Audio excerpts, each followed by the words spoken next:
In an offseason where we've seen stars involved in trade rumors more than ever before, if there's any great cause that can come from all of this madness and player movement, it's not only the opportunity that us as NBA fans will get to witness from a basketball perspective and seeing how certain players' play styles will coexist with one another amongst some very interesting lineups, but also seeing the greater opportunity that some of these stars will have in more competitive environments and a higher opportunity to compete for a championship. For example, with the Kristaps Porzingis trade and going from some of the worst Knicks teams of the past decade and some extremely mediocre rosters in Dallas and Washington to now playing with the former Eastern Conference finalists in the Boston Celtics and seeing how well he integrates into that system. Or Russell Westbrook re-signing with the Los Angeles Clippers, accepting the biggest pay cut in NBA history to sign a 2-year veteran minimum deal that would have him on a contract making less money annually than Jock Landale. Or after a decade of unwavering loyalty, the anticipation behind seeing Bradley Beal and Damian Lillard finally getting a chance to compete and play for franchises that are truly focused on winning. So without further ado, we will be highlighting some of the biggest deals and moves of the 2023 offseason, whether positive or negative, going in depth on the lasting impact it will have on certain rosters going into next season. Firstly, when it comes to the Houston Rockets going into this year's free agency with the most available salary cap than any other team in the NBA, their biggest free agency decisions would be in signing Fred VanVleet to a 3-year, $130 million deal, and contrary to popular belief, bringing in Dillon Brooks, signing him to a 4-year, $80 million deal. Mentioned with 2 first-round picks in this year's 2023 draft, they would select Amen Thompson with the 4th overall pick and also select Cam Whitmore with the 20th, due to him falling lower than originally projected because of some controversy around his pre-draft workouts. I highlight those draft picks by the Houston Rockets because not only do I believe that their projected strengths on offense will serve as day one value to Houston experimenting at the very least with some variety in their offense, but I also believe that with the combination of the collective signings that Houston has made this offseason, that they are trying to take a step in the right direction of becoming an overall better team. With all of that being said, do I think that Fred VanVleet is a $40+ million per year player? No. And do I think Dillon Brooks is worth $20 million for the next 4 years? Hell no. But with the salary cap rising the way it does, and with bonuses being included in contracts, we will get caught off guard from time to time in certain contracts that get signed. But Houston had a bag to play with this offseason, and I'm just glad they didn't spend it all in one place just to bring James Harden back, because that literally made 0 sense since the rumor began. But instead, they will make the best of it with the talent pool available in this year's free agency to put together a competent roster around the young core pieces that they have. Even bringing in miscellaneous pieces such as Jeff Green and Jock Landale as forms of additional depth. Now, as for Fred VanVleet and Dillon Brooks' expected impact on this roster, they're both exceptional above average starters who will provide a sense of defensive leadership and are a net positive to have on your team, even despite their offensive inefficiency at times. Dillon Brooks, for example, on one hand, yes, the criticism that he received after this year's postseason was completely warranted and he was talking out his mouth to an NBA legend. We get that. But at least in a league full of oversaturated friendly competition, he clearly doesn't fear playing the villain role. Though I ain't gonna excuse my man's missing out on some of them exit interviews during the series. It's just if you're gonna play that role, then stand on it. But it's almost undeniable that the man plays with a hustle and attitude that most role players in the NBA do not have today. And the shot selection, very questionable, and is going to be erratic at times, even on this Houston roster. But if there's anything that's worth acknowledging when it comes to Dillon Brooks, is that for one, no matter the team or the superstar, he never backs down from taking on the task of matching up with the opposing team's best scorer. And he did get selected to second team all defense last season, and whether you like it or not, the numbers would even support the fact that he was one of the best perimeter defenders at his position. For what it's worth, due to some recency bias opinions, it may not have looked like it in the first round of this year's playoffs against a 39-year-old LeBron on some possessions, but my point still stands. If there's anything that this man could provide for the team next season, is that he'll be a positive on the defensive end at the very least. And for a team that was ranked as the second worst defense last season, you could use that. With the hiring of Ime Udoka, I do think he will have a strong impact and will be a good motivator in this young roster, being more disciplined on the defensive end, given his reputation as a defensive-minded coach and for having a solid voice in the locker room. And with the addition of guards Amen Thompson and Fred VanVleet, will provide them with a new layer of playmaking and shot creation that they didn't quite have in their backcourt outside of Jalen Green and KPJ, who were relied upon a lot as ball handlers to create something out of nothing in their offense for a large chunk of last season in a plentiful of isolation plays. Regardless, it will be interesting to see the dynamic shift in their offense and defense next season, and overall the impact of Şengün's development on how well oiled this offense can look next season if he continues to progress on the playmaking end, as he now has more offensive options that can move without the ball to capitalize off of his slick reads. As of right now, I believe that the only thing that this roster is truly missing is a rim protector that could provide them some length protecting the rim. But outside of that, holistically, how I feel about this team is that they are no greater than a play-in team. They would surprise some people, maybe making it into the playoffs as a 6 to 8 seed. I cannot imagine their ceiling being any higher than a first-round exit in the small chance of them even making it to the playoffs. While the pieces that they acquired in this year's offseason aren't great enough just yet for them to begin contending, but good enough for them to provide a sense of a winning presence in the locker room. Though I feel it's worth mentioning that boy Jabari Smith Jr. been frying shit in this year's summer league. Now for Memphis, even though they did lose two essential role players for them through the course of this offseason in Dillon Brooks and Tyus Jones, who were necessary for their success in last year's regular season, I would argue that their recent acquisitions would have even more value for more reasons than one, than just the skills that they bring to a basketball court. Even more specifically for their addition of Derrick Rose, due to both of them having similar play styles around the same age, and with Derrick Rose's experience and leadership can provide very beneficial advice for Ja to provide a level of guidance with not only Ja's off the court drama,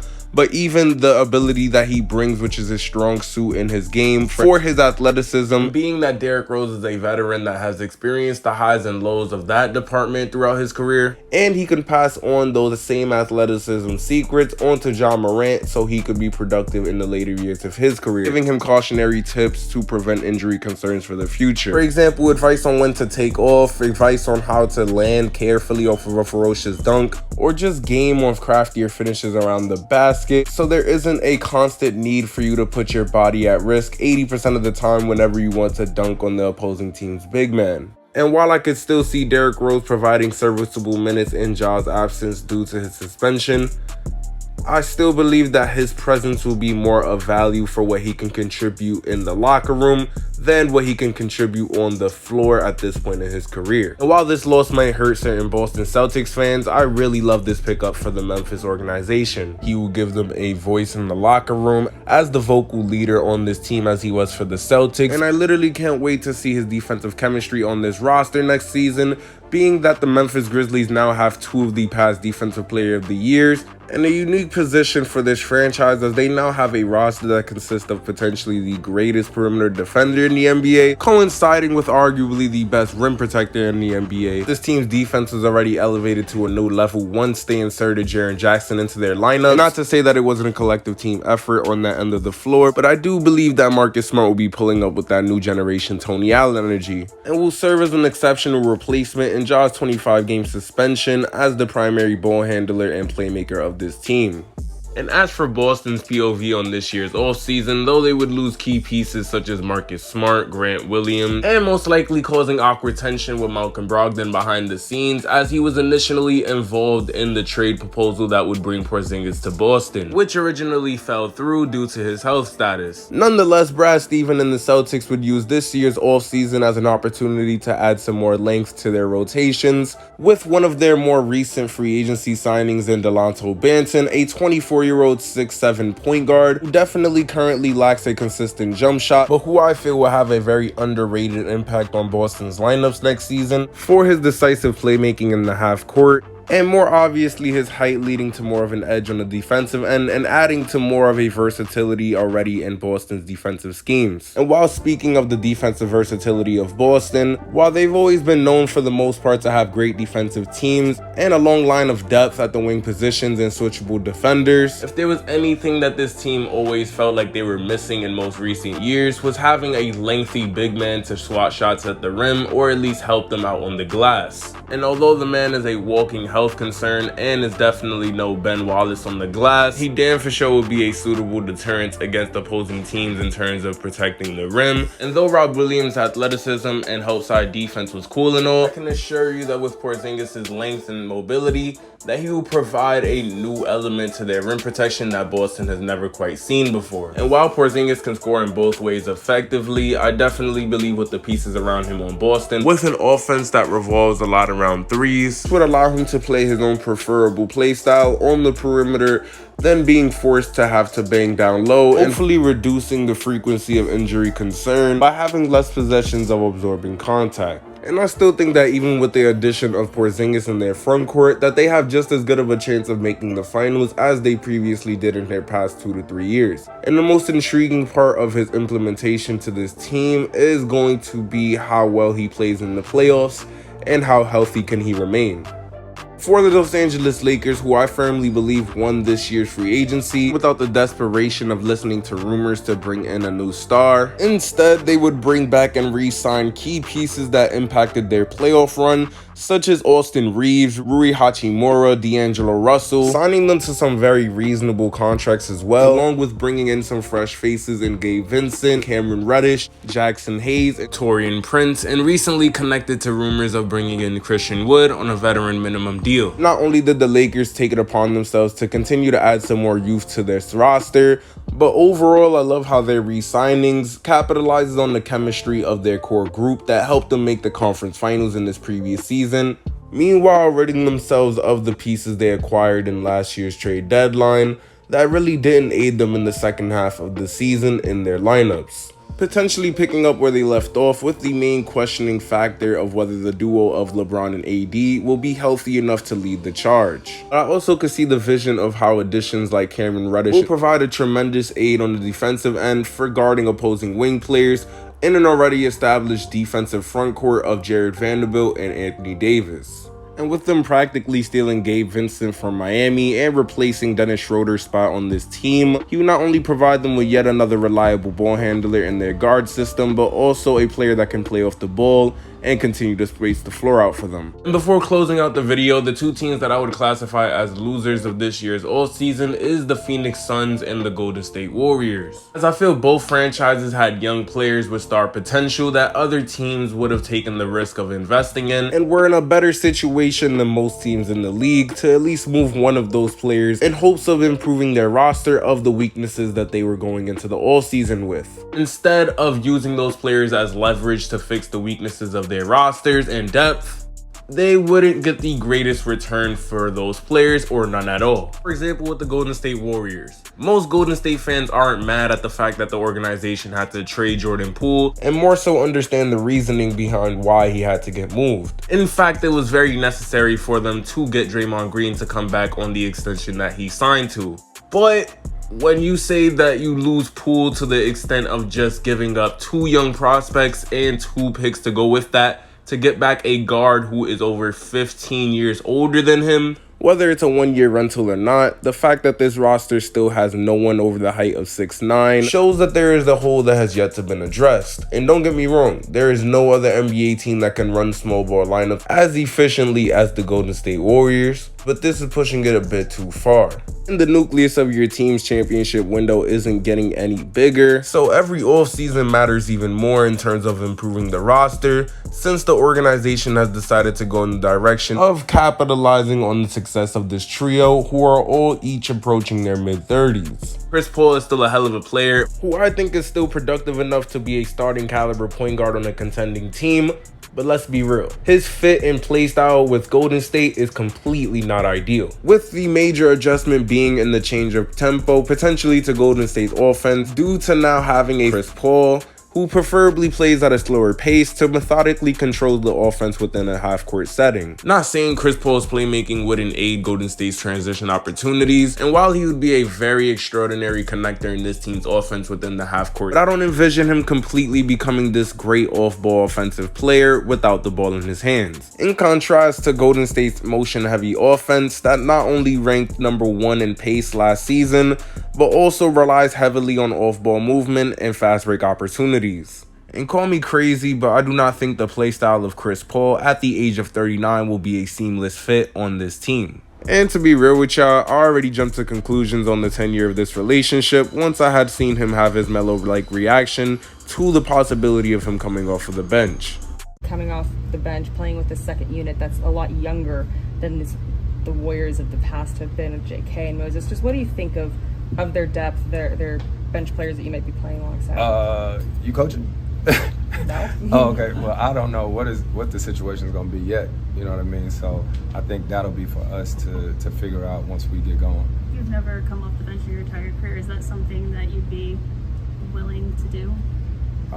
Like I said, it'll be a conversation for us when camp starts or whatnot. But while I don't think that he makes this team worse, I definitely don't think that he makes them tremendously better. Regardless, knowing that he will be going into next season, contributing to winning in a different manner than he's used to in his entire career. And instead of solely relying on Draymond's elite vision to catch Curry and Klay in their off-ball scoring opportunities, they now have an even better playmaker in Chris Paul, who will be able to serve as just as good of a factor in that regard. Meanwhile, looking at the bright side of the overall impact that Chris Paul will have on Golden State's lineups, still believe that he will be the primary initiator of a controlled half-court offense, and even more so for them to have a consistent, respectable offense for their second unit, which would include hella pick-and-roll offense, frequent lob passes up to players such as Kevon Looney and Jonathan Kuminga, and I could even see him exploiting certain teams' defenses on great finds for players that are moving targets without the ball, whether it be spot-up shooters or backdoor cuts. If there's any weakness that the addition of Chris Paul can resolve for the Golden State Warriors, is their carelessness and wasting possessions and their frequency to turn the ball over, as they've been consistently within the top 5 for team turnovers per game as a unit for the past 3 regular seasons. And last but not least, and definitely not least, because in my opinion they are the biggest losers of this all season. And to explain my reasoning in short, imagine this with me, alright? Picture having one of the most competitive top-heavy rosters in the entire NBA, comp enough to give the current reigning champions the most run for their money during this year's playoff run, handing them the most L's in a series of any team in the Western Conference without arguably your third best player. Mind you, with the victory of those series coming off of the backbone of your franchise player, playing out of his mind, accompanied by Kevin Durant, and just so happened to have back-to-back historically efficient scoring nights to carry the scoring output of the team due to a severe lack of depth. Witnessing firsthand a championship roster being built off of the strength of at least 2 good playmakers, a competent second unit, switchable wing defenders, an offense that can rely on its ball movement to create shot opportunities rather than being overly dependent on the scoring output of its best players. And the first plan of action towards the idea of improvement for the Phoenix Suns going into this offseason would be not only getting rid of their main facilitator in Chris Paul, to prioritize bringing in yet another 3-level scorer in Bradley Beal, who is currently on the 2nd largest contract in the NBA, and offensively already checks off the same boxes on a smaller scale as your best players. In resolving the main issues to their roster, which would include lack of depth and defense, they would continue their persistence in retaining DeAndre Ayton, and also bringing back very extremely crucial pieces in Damian Lee and Josh Okogie, bringing in fresh faces on veteran minimums such as Eric Gordon, Drew Eubanks, Yuta Watanabe, and Bates Diop that will surely be major contributors to bolstering the offense of their second unit. All jokes aside, I can really still see this team being one of the best 3-point shooting teams in the league next season and capable of having a top 5 to 10 offense off of the firepower of their big 3 alone, as they are all unselfish shot creators capable of making a play with or without the ball, as they have a trio that consists of 3 of the league's most lethal scorers from every level of the floor, who are efficient at scoring on the ball just as well as they are scoring without it. That being said, the loss isn't in the decision of the Phoenix franchise to go in a different direction from CP3, but more so in the fact that they are heading in that direction involving DeAndre Ayton that would traject them in paying the 4 core players of this organization a projected $163 million going into next season in contract, for the price of having a team that is currently constructed, oozing of second round energy. And not even to put the sole blame on DeAndre Ayton for the Phoenix Suns' misfortunes in the playoffs for the past 2 years, but he definitely takes a large piece of the pie, consistently showing a lack of aggressiveness and physicality that clearly shows in his efforts of slowing down his opposing matchups. And with a newly acquired trio of this offensive magnitude that is currently desperately seeking for some postseason success, I understand the value he brings as a rebounder and as a lob target and screen setter in their offense, but at the frequency that he allows himself to just get cooked by other teams' big men in the playoffs, you could call me crazy once again, but I just do not think that he is part of this team's blueprint if postseason success is what they're looking for. And for the Phoenix franchise to not explore other options willingly is beyond me.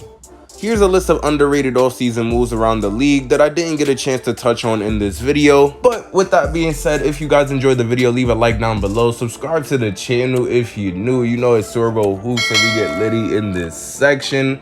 I was going to hold on to this video for a bit longer, expecting a Harden trade or Damian Lillard trade to happen within the past week. But as most of us is waiting for it, it hasn't happened yet. So it will get its own separate video when it does.